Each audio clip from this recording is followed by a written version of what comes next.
she had risked her life to save him. A poor maid who ran into the flames when everyone else was running out.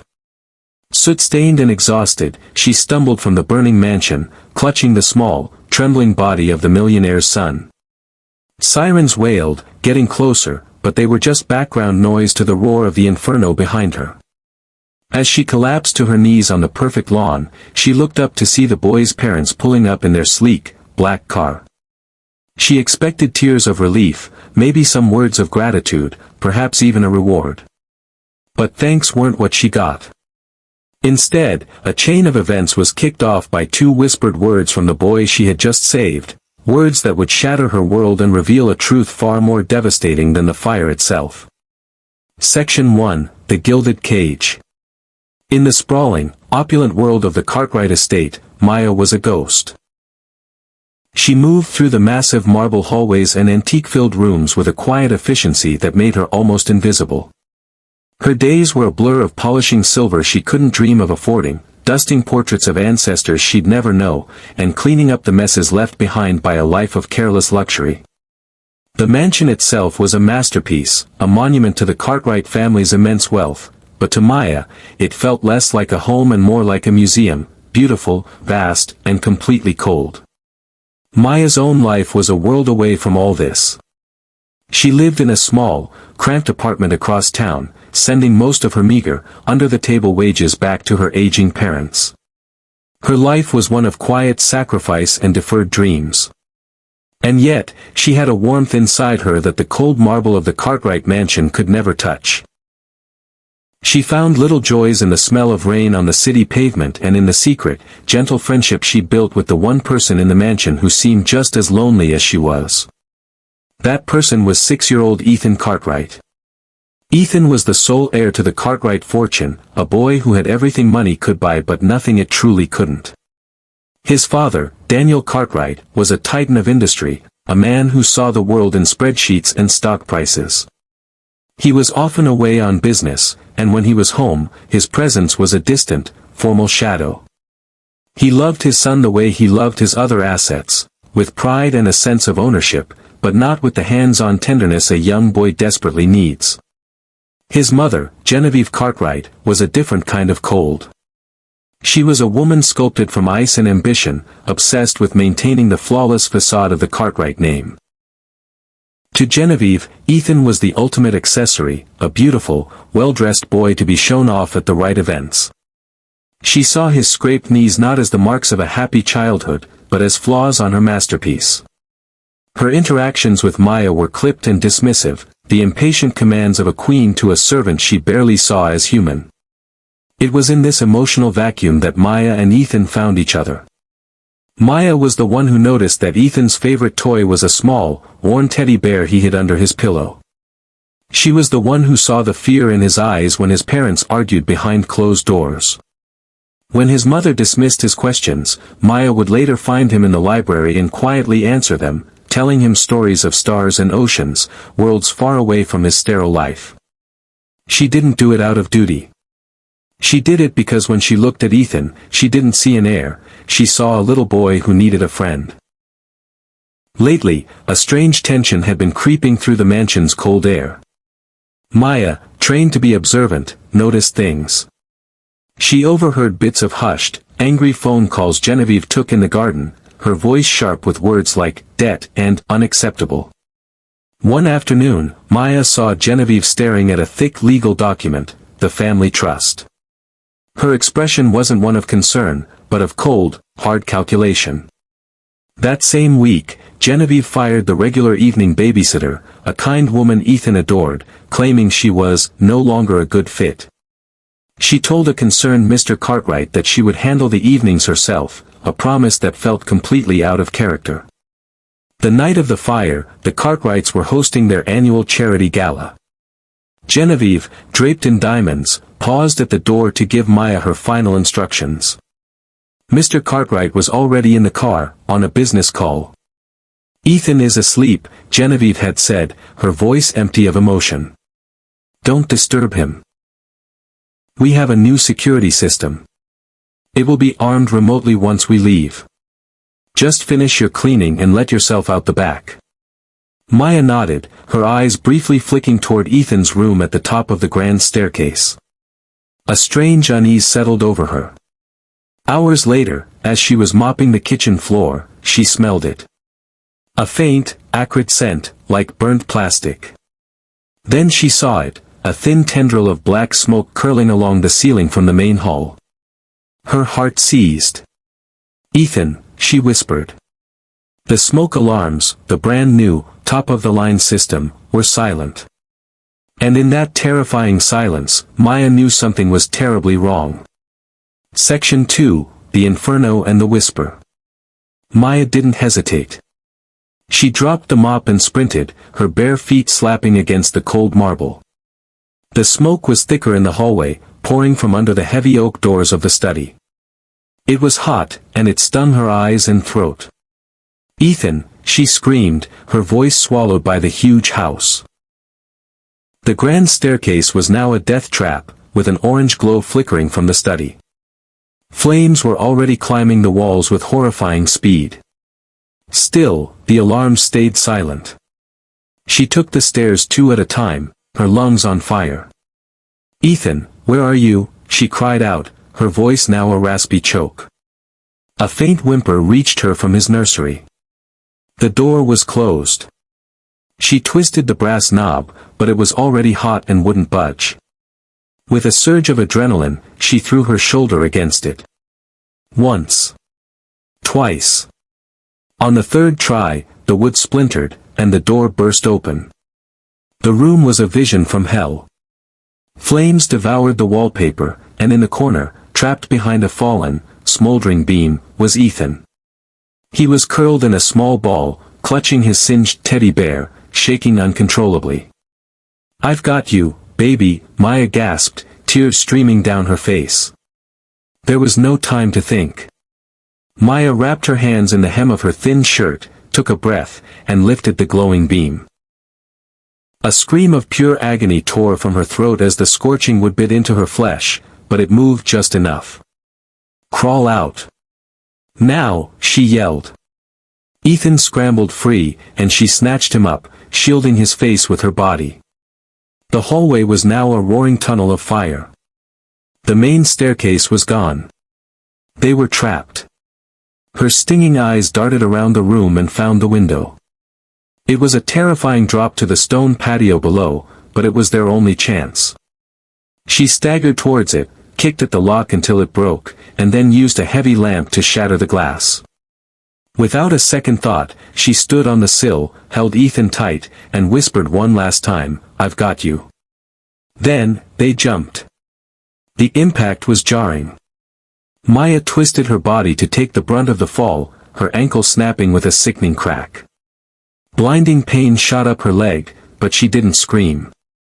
She rolled, keeping Ethan cradled against her chest. Sirens screamed onto the property. Paramedics rushed to her side, but she waved them away, pointing to the boy. "Him first," she rasped. Only after they placed an oxygen mask on his small face did the agony truly hit her. Just then, a black sedan screeched to a halt. Daniel Cartwright, his face pale with terror, ran straight to his son. Genevieve, however, stopped, her eyes fixed not on her child, but on the burning mansion, her expression unreadable. As the chaos swirled, an arson investigator was already talking to the fire chief, pointing toward the study. The word accelerant was mentioned. With arson suspected, Child Protective Services was called to the scene. A calm woman approached Mr. Cartwright. "Sir, due to the circumstances, we're going to need to take Ethan into temporary care." Daniel was distraught. Genevieve stood by, strangely detached. They tried to talk to Ethan, but the trauma had stolen his voice. He was silent, his eyes wide with a fear that went beyond the fire. The social worker decided to place him with a distant aunt and gently tried to lead him to her car. But Ethan resisted. His eyes scanned the chaotic scene, frantically searching. They moved past the firefighters, past his parents, and locked onto Maya. He stopped walking. He stared directly at his rescuer, his friend. And then, for the first time since being pulled from the flames, he spoke. His voice was a tiny, broken whisper, but it carried across the lawn with the force of a thunderclap. 2 words. Maya, stay. Time stopped. The social worker froze. Daniel Cartwright's head snapped up, his eyes wide with a dawning, heartbreaking understanding. A flicker of pure fury crossed Genevieve's face. But for Maya, the words shattered her heart. It was the weight of a child's entire world of terror and loneliness, placed directly into her blistered, trembling hands. It was a plea, a command, and a bond sealed in fire. And she knew this nightmare was only just beginning. Section 3. The Ashes of Truth. Those 2 words, Maya, stay, changed everything. They unlocked a new chapter of legal battles and devastating revelations. The social worker looked from the terrified boy to the soot-covered maid, a flicker of confusion in her eyes. Daniel Cartwright seemed to see Maya for the first time, not as furniture, but as the person holding his son's shattered world together. But it was Genevieve's reaction that was most telling. "This is ridiculous," she snapped, her voice ice-cold. "He's in shock. Get that woman away from him."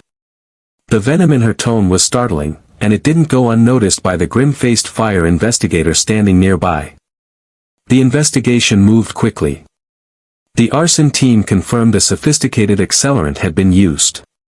More damningly, they discovered the mansion's new fire alarm system had been professionally disabled just hours before the fire. This wasn't an accident, it was an execution. The police dug into the Cartwrights' finances, uncovering a mountain of hidden debt from Genevieve's failed investments. But the real motive was buried in the fine print of the family's legal documents. They found a twisted clause in the multi-million-dollar Cartwright family trust. In the event of Ethan's death by accidental means, the entire fortune would bypass his father and go solely to his mother, Genevieve. The pieces clicked into place. The gala was her alibi. Firing the babysitter, disabling the alarms, the fire itself, it was a monstrous plot to murder her own child for money. 2 days later, Maya saw it on the news from her small apartment. Genevieve Cartwright, in handcuffs, her face a mask of indignant fury. The charges were attempted murder, arson, and insurance fraud. The story exploded into a media sensation, the hero Maid and the heiress mother. But Maya had a problem. She'd been paid in cash, under the table. There was no employment contract, no record she even worked there. In the eyes of the law, she was a nobody. Meanwhile, Ethan remained in state care, lost in a traumatic silence. The only name he would whisper to the nurses was Maya. The system was preparing to place him in long-term foster care. That's when the public, captivated by the story, stepped in. A social media campaign, #LetMayaStay, went viral. A crowdfunding page raised hundreds of thousands of dollars to cover Maya's medical bills. This wave of support caught the attention of a high-profile pro bono lawyer, who took on Maya's case, filing an unprecedented motion for temporary guardianship. The courtroom was a media circus. But Maya's greatest advocate was the little boy who spoke to a child psychologist in the judge's chambers.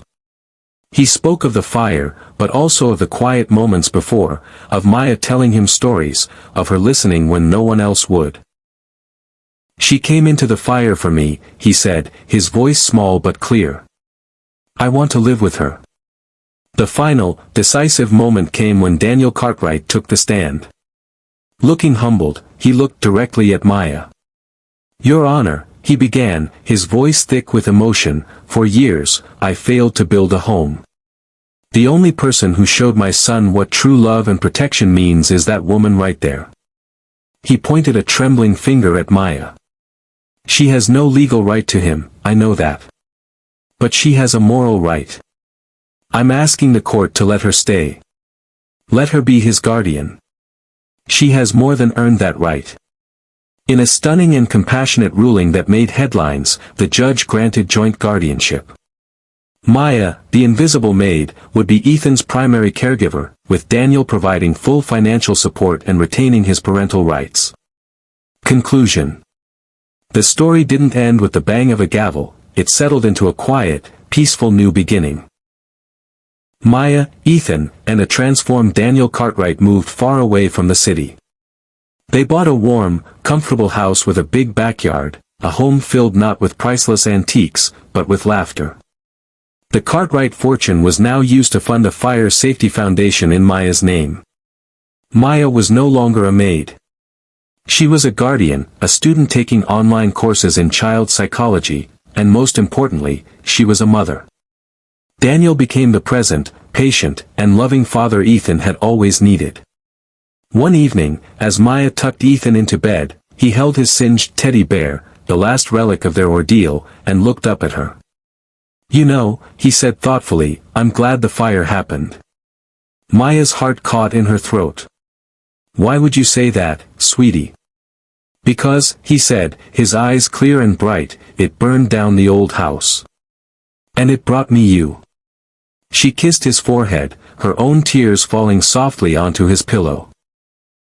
The fire had taken almost everything, but in its ashes, they had found something far more valuable. They found that family isn't about blood or a name. It's about who runs into the fire for you. Call to action. The story of Maya and Ethan is a powerful reminder that true courage and wealth aren't measured in dollars, but in love and sacrifice. It shows us that heroes are often found in the most unexpected places. What would you have done in Maya's position? Let us know what you think the true meaning of family is in the comments below. For more incredible stories that will touch your heart, don't forget to like this video and subscribe to our channel. Hit that notification bell so you never miss a story. Thanks for watching.